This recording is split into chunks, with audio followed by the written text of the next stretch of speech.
Hello students, आप सबका encourage to YouTube channel पर खैर मकदम है।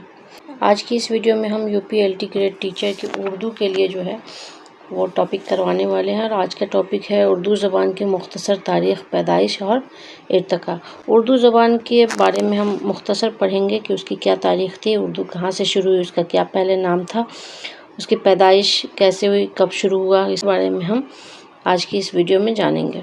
बगैर किसी देरी के हम वीडियो की शुरुआत करते हैं। देखते हैं कि उर्दू की इब्तदा कब हुई थी। इब्तदा मतलब स्टार्ट, ओरिजिन। इसका ओरिजिन क्या था, कहाँ से शुरू? उर्दू ज़बान की इब्तदा 12वीं और 13वीं सदी में दिल्ली सल्तनत के दौर में हुई। उर्दू की शुरुआत जो है 12वीं और 13वीं सदी में दिल्ली सल्तनत के दौर में हुई। दिल्ली सल्तनत की जब दौर था, उस दौरान 12वीं और 13वीं सदी में उर्दू ज़बान की इब्तदा हुई, उर्दू ज़बान की शुरुआत हुई।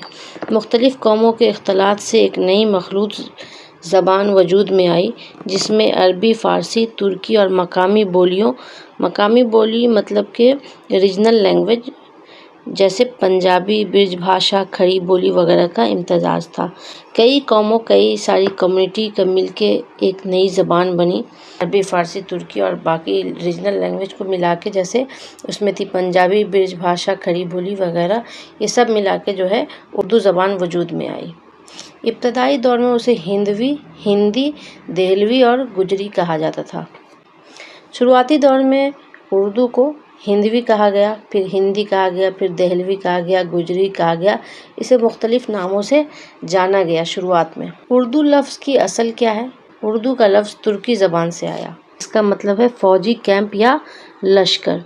उर्दू का मतलब है, उर्दू ज़बान नहीं, उर्दू का मतलब है फ़ौजी कैंप या लश्कर। ये नाम इसलिए पड़ा क्योंकि ये ज़बान फ़ौजी लश्करों और बाज़ारों में मुख्तलिफ़ ज़बान बोलने वाले लोगों के मेल जुल से बनी। ज़बान का नाम उर्दू इसलिए पड़ा क्योंकि ये फ़ौजी लश्कर और बाज़ारों में जो मुख्तलिफ़ लोग, अलग अलग लोग मिलते थे, उनके मेल जुल से, उनके बोलने चालने से ये उर्दू ज़बान जो है बनी, और इस तरह से उर्दू लफ्ज़ जो है वजूद में आया। हिंदुस्तान में सबसे पहले लफ्ज़ उर्दू बाबर ने तुर्क बाबरी में इस्तेमाल किया था। ये तो उर्दू लफ्ज़ जो है वो तुर्की ज़बान से आया, जिसका मतलब है फ़ौजी कैंप या लश्कर। लेकिन हिंदुस्तान में सबसे पहले लफ्ज़ उर्दू, जो उर्दू हम बोल रहे हैं, एक ज़बान है, और उर्दू, इस ज़बान का नाम उर्दू कैसे पड़ा? वो तुर्की ज़बान से पड़ा। और इसका सबसे पहले इस्तेमाल बाबर जो बादशाह थे, उन्होंने अपनी एक किताब तुज़ुक़ बाबरी में इस्तेमाल किया था। अपनी किताब तुज़ुक़ बाबरी में इस्तेमाल किया था उर्दू लफ्ज़। रेख्ता के माने गिरी पड़ी ज़बान है। उर्दू का नाम रेख्ता भी है, तो रेख्ता के माने हैं गिरी पड़ी ज़बान।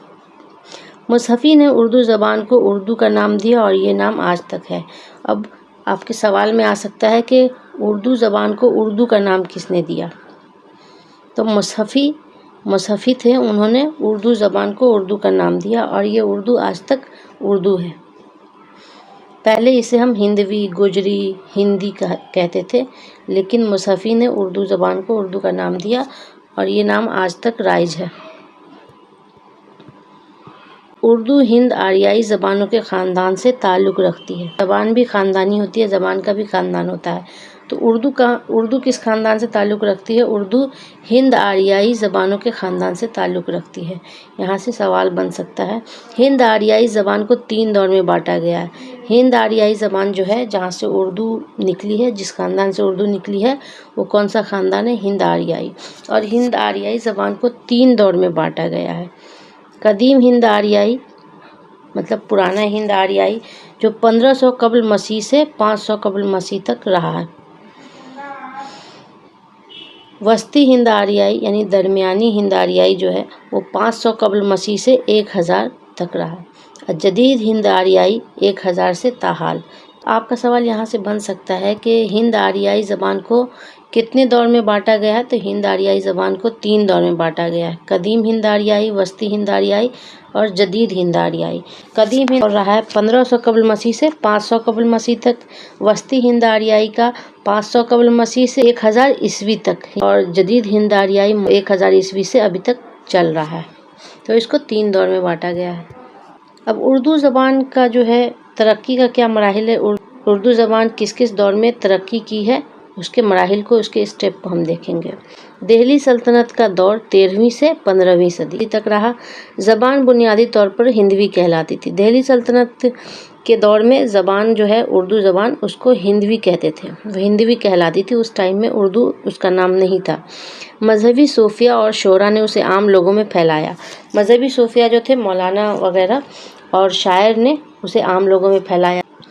مغلیہ دور 16ویں سے 18ویں صدی تک مغلیہ دور میں فارسی دربار کی زبان تھی، لیکن اردو تیزی سے فروغ پانے لگی۔ مغلیہ دور میں دربار کی زبان یعنی بادشاہ کے دربار میں فارسی بولی جاتی تھی، فارسی زبان تھی، لیکن اردو اس وقت تیزی سے بڑھ رہی تھی، فروغ پا رہی تھی۔ شاعری میں ریختہ کے نام سے معروف ہوئی۔ شعراء جو ہے اس میں اردو لفظ استعمال نہ کر کے ریختہ نام استعمال کرتے تھے، یعنی اردو کو ریختہ کہتے تھے۔ ولی دکنی نے شمالی ہند میں اردو شاعری کو مقبول بنایا۔ ولی دکنی ایک شاعر تھے، انہوں نے شمالی ہند میں، نارتھ انڈیا میں اردو شاعری کو مقبول بنایا۔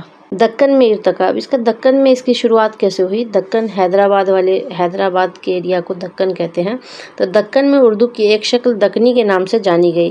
اردو کی ایک شکل، اردو کے ایک ٹائپ کو دکنی نام سے جانا گیا۔ محمد قلی قطب شاہ اور ولی دکنی جیسے شعراء نے اسے جلا بخشی۔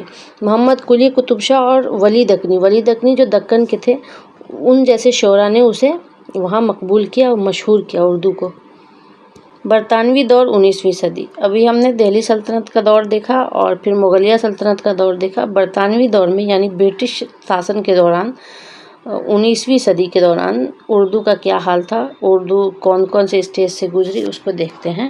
1837 اردو کو فارسی کی جگہ سرکاری زبان قرار دیا گیا۔ 1837 میں فارسی پہلے سرکاری زبان تھی کیونکہ مغلیہ دور تھا اور دربار کی جو زبان تھی وہ فارسی تھی، لیکن 1837 میں فارسی کو ہٹا کر اردو کو سرکاری زبان قرار دیا گیا۔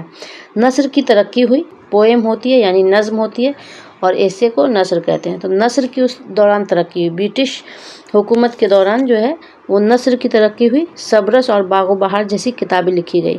سبرس اور باغ و بہار یہ دونوں مشہور کتاب ہیں، برٹش حکومت کے دوران لکھی گئی اور یہ دونوں کتاب جو ہے نثر کی تھی۔ رسم الخط اور اثرات کا جو الفابیٹ کے بارے میں اور الفابیٹ کے کیا اثرات تھے اس کے بارے میں یہاں پہ جانیں گے کہ اردو کا رسم الخط جو ہے، اردو کا رسم الخط فارسی اور عربی کی طرح ہے جو داہنے سے بائیں کی طرف لکھا جاتا ہے۔ اس پر فارسی اور عربی کے الفاظ کا گہرا اثر ہے۔ اردو جو ہے فارسی اور عربی کے لفظ سے ملتا جلتا ہے، جبکہ اس کا ڈھانچہ زیادہ تر ہند آریائی زبانوں سے آیا ہے، جبکہ اس کا جو ڈھانچہ اسٹرکچر ہے وہ ہند آریائی زبانوں سے ملتا جلتا ہے۔ اردو زبان کو جو فروغ پا رہی تھی یا اردو زبان کو سکھانے کا مرکز تھا، اردو زبان کے کچھ سینٹر تھے، اس کو دیکھتے ہیں۔ اہم مراکز کون کون سے تھے؟ شمالی ہند میں دہلی اور لکھنؤ، نارتھ انڈیا میں دہلی اور لکھنؤ جو اس کے اہم مراکز تھے، سینٹر تھے، اور جنوبی ہند میں ساؤتھ انڈیا میں حیدرآباد جو دکن کے نام سے جانا جاتا تھا، اور گولکنڈہ ساؤتھ انڈیا کے سینٹرز تھے اردو کے لیے۔ ادبی ارتقاء اس کا لٹریری شروعات کیسے ہوا؟ ادبی ارتقاء اس کا شاعری میں کیسے ہوا؟ میر غالب، سودا اور اقبال نے کیا، اور نثر میں سر سید احمد خان، ڈپٹی نذیر احمد، پطرس بخاری نے اس کا ارتقاء کیا، اس کی شروعات کی۔ آج اردو دنیا بھر میں بولی اور سمجھی جاتی ہے، پاکستان کی قومی زبان اور بھارت کی ایک سرکاری زبان ہے۔ آج کی اس ویڈیو میں ہم نے چھوٹا سا اردو زبان کی مختصر تاریخ میں پیدائش اور ارتقاء کے بارے میں جانکاری حاصل کی۔ آپ کے سلیبس کا یہ پہلا ٹاپک تھا، اور اگلا ٹاپک ہے دبستان دہلی، دبستان لکھنؤ۔ دبستان پڑھیں گے ہم۔ اگر آپ اردو کی تیاری کر رہے ہیں تو انکریج ایڈو چینل سے جڑے رہیں۔ ملتے ہیں نئی ویڈیو کے ساتھ، تب تک کے لیے خدا حافظ۔